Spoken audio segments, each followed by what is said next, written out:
Alors, dans cette vidéo, on va parler d'un nouveau problème de l'Olympiade francophone 2024. Il s'agit cette fois-ci du problème de théorie des nombres junior. Bon, je vais donner l'énoncé tout de suite.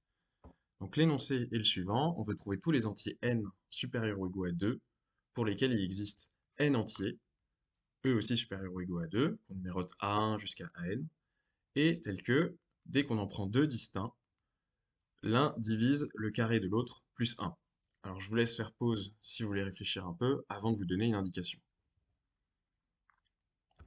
Donc une indication, c'est d'extraire de cette relation de divisibilité des arguments de divisibilité et des arguments de taille. Je vous laisse faire pause à nouveau avant de passer à la résolution du problème.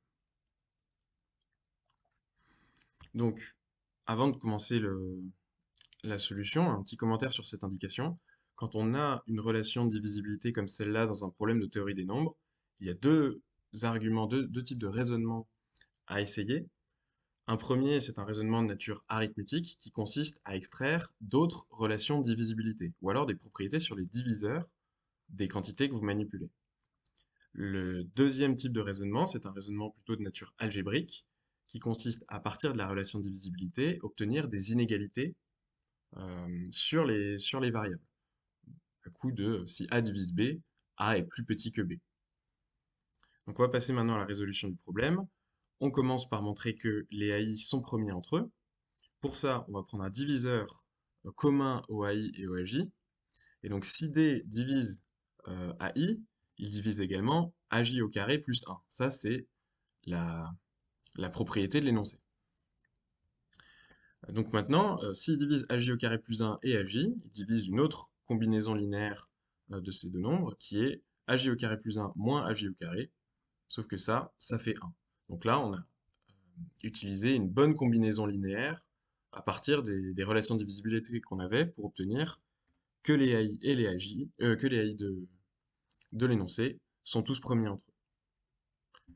Alors on va essayer d'injecter cette relation dans, dans le problème. Donc, supposons par exemple qu'on ait au moins 3 entiers. On a que A1 divise A3 au carré plus 1, mais aussi que A2 divise A3 au carré plus 1. Sauf que A1 et A2, maintenant, ils sont premiers entre eux. Donc si tous les deux divisent notre nombre, leur produit aussi. Et maintenant, on va chercher un argument de taille.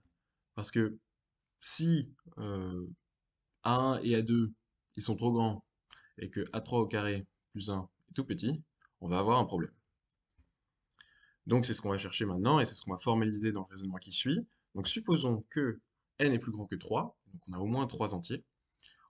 Nos entiers, ils sont premiers entre eux, et ils sont plus grands que 2. Donc ils sont 2 à 2 distincts, et donc on peut les ordonner en une suite strictement croissante, quitte à les renuméroter. À partir de là, on prend les deux plus costauds, et on applique ce qu'on a dit sur l'entier le plus maigrichon. Donc on va prendre an fois an-1, le produit va diviser 1 au carré plus 1, et maintenant on va utiliser des inégalités pour montrer que 1 au carré plus 1 est trop petit. Donc pour ça, de la relation de divisibilité, on extrait que 1 au carré plus 1 est plus grand que an fois n-1.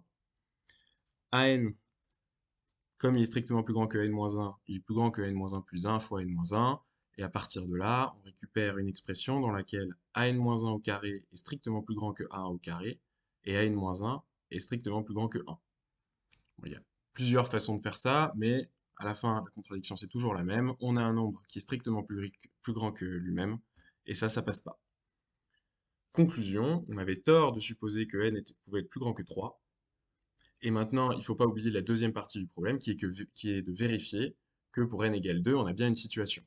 On a bien des entiers qui vérifient la propriété. Donc pour ça, on va prendre par exemple, on cherche des petites valeurs, et on se rend compte que 2 et 5 vérifient la condition, ce qui nous permet de conclure la réponse au problème, c'est n égale 2.